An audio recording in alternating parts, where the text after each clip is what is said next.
1830 के दशक में बहुत कुछ हो रहा था।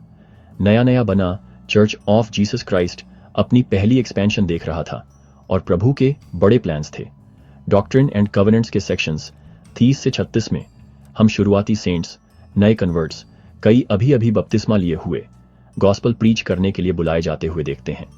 उनके हालात चैलेंजिंग थे और प्रभु के प्रति उनकी कमिटमेंट की हर रोज परीक्षा होती थी। 1830 के वसंत में पार्ले पी प्रैट चर्च में मेंबर बने बस 1 महीना हुआ था।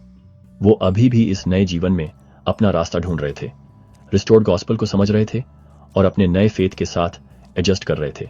लेकिन एक दिन प्रभु ने उन्हें मेरा गॉस्पल सुनाने के लिए अपना मुंह खोलो कहकर बुलाया। उस समय देश में शांति नहीं थी। यूनाइटेड स्टेट्स अभी नया था और रिलीजियस माहौल रिवाइवल मूवमेंट्स से भरा था। कई लोग रिपेंटेंस की बात करते थे, लेकिन कुछ ही लोग गॉस्पल की फुलनेस देते थे। पार्ले को विल्डरनेस में प्रीच करने के लिए बुलाया गया, उन जगहों पर जहां लोगों ने जोसेफ स्मिथ या बुक ऑफ मॉर्मन का नाम कभी नहीं सुना था। नए मेंबर होने के बावजूद पार्ले ने आज्ञा मानी। ये आसान काम नहीं था। जिन लोगों से उनका सामना हुआ वो अक्सर उनका मजाक उड़ाते थे, उनके बिलीफ्स को चैलेंज करते थे और बुक ऑफ मॉर्मन की वैलिडिटी पर सवाल उठाते थे।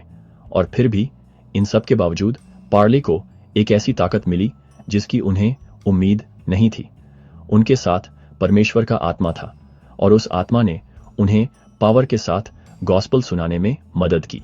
आज हमारे जीवन में हमें पार्ले जैसी बाहरी ट्रायल्स का सामना नहीं करना पड़ सकता है, लेकिन जब हम अपनी बिलीव्स के लिए खड़े होते हैं तो हम भी डाउट और ऑपोजिशन का सामना कर सकते हैं।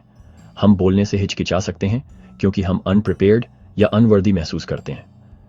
लेकिन यहां हम एक पैटर्न देखते हैं। प्रभु हमारे एक्सपर्ट बनने का इंतजार नहीं करते। वो हमें अपने आसपास के लोगों के साथ हिज मैसेज शेयर करने के लिए उसी मोमेंट बुलाते हैं जब हम इसे अपने दिल में अपनाते हैं। थॉमस बी मार्श एक और शुरुआती कन्वर्ट थे और उनकी कहानी हमें उस समय के पर्सनल स्ट्रगल्स और फैमिली डायनामिक्स की एक झलक देती है।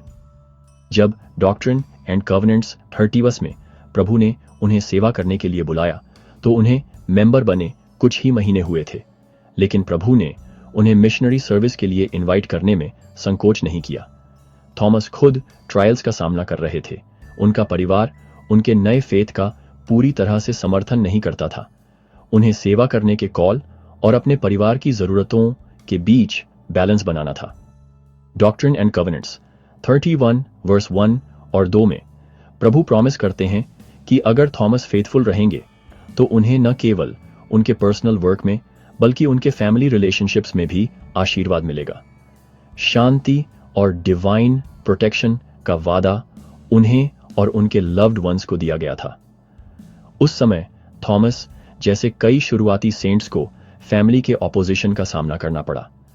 लोग इस नए चर्च में शामिल होने के लिए घर छोड़ रहे थे और फाइनेंशियल हार्डशिप्स का सामना कर रहे थे, लेकिन डिफिकल्टी के बावजूद गॉस्पल का मैसेज इतना इंपॉर्टेंट था कि उसके बारे में चुप नहीं रहना था। प्रभु जानते थे कि अगर वो उनकी सेवा करेंगे तो वो न केवल उनके पर्सनल लाइव्स में बल्कि उनके परिवारों में भी उनके एफर्ट्स को ब्लेस करेंगे। देश के दूसरे हिस्से में एजरा थेयर अपने फेथ के सफर का अनुभव कर रहे थे। एजरा को अपने बैप्टिज्म से पहले एक विजन आया था जहां एक व्यक्ति ने उन्हें कागज का एक रोल और एक ट्रम्पेट दिया और उन्हें उसे बजाने के लिए कहा, हालांकि उन्होंने पहले कभी ट्रम्पेट नहीं बजाई थी। इस विजन ने, हालांकि रहस्यमय था, उन्हें उनके कॉलिंग के लिए तैयार किया और बाद में, जैसा कि हम डॉक्ट्रिन एंड कवेनेंट्स 33 में पढ़ते हैं, प्रभु ने उन्हें लमनाइट्स के मिशन में सेवा करने के लिए बुलाया। इज़रा की कहानी एक इंपॉर्टेंट प्रिंसिपल पर प्रकाश डालती है। कभी कभी प्रभु हमें सर्विस के लिए ऐसे तरीकों से तैयार करते हैं जिन्हें हम तुरंत नहीं समझते हैं। जैसे इज़रा को गॉस्पल कॉल मिलने से पहले ट्रम्पेट का विजन आया था, वैसे ही हमें भी अक्सर ऐसे तरीकों से तैयार किया जाता है जो हमें दिखाई नहीं देते। परमेश्वर तब तक इंतजार नहीं करते जब तक हम पूरी तरह से तैयार नहीं हो जाते। वो हमें फेथ में काम करने और ट्रस्ट करने के लिए कहते हैं कि वो हमें रास्ते में तैयार करेंगे। डॉक्ट्रिन एंड कवेनेंट्स 33 में प्रभु एजरा थेयर और दूसरों को एक पावरफुल रिमाइंडर देते हैं, अगर तुम गॉस्पल पर अपना जीवन बनाओगे तो तुम नहीं गिरोगे। ये कई लोगों के लिए मुश्किल समय था। सेंट्स परसिक्यूशन, मिसअंडरस्टैंडिंग्स और पर्सनल सैक्रिफाइसेस का अनुभव कर रहे थे। एजरा खुद स्ट्रगल कर रहे थे क्योंकि वो बाद में फेथ से दूर हो जाएंगे। लेकिन प्रभु का वादा सच है। जब हम सेवियर के गॉस्पल पर अपना जीवन बनाते हैं तो हम उस फर्म फाउंडेशन पर होते हैं जो कभी फेल नहीं होगी। शुरुआती सेंट्स ने इस प्रिंसिपल को ऐसे तरीकों से समझा था जिसे हम में से कई लोग शायद कभी पूरी तरह से नहीं समझ पाएंगे। वो शांति के समय में नहीं जी रहे थे। उनका फेथ पॉपुलर नहीं था। उनके पास वो कंफर्ट और रिसोर्सेज नहीं थे जिनका हम में से कई लोग आज एंजॉय करते हैं। फिर भी इन सब के बावजूद वो एंड्योर करने, प्रीच करते रहने, क्राइस्ट की चट्टान पर अपना जीवन बनाते रहने के लिए तैयार थे। जैसे ही हम Parley P Pratt, Thomas B Marsh, Ezra Thayer और अन्य शुरुआती सेंट्स के एक्सपीरियंसेस पर रिफ्लेक्ट करते हैं, हमें एक क्लियर मैसेज दिखाई देता है। प्रभु की सेवा करने के लिए हमें परफेक्ट होने की जरूरत नहीं है। हमें सब कुछ जानने की जरूरत नहीं है।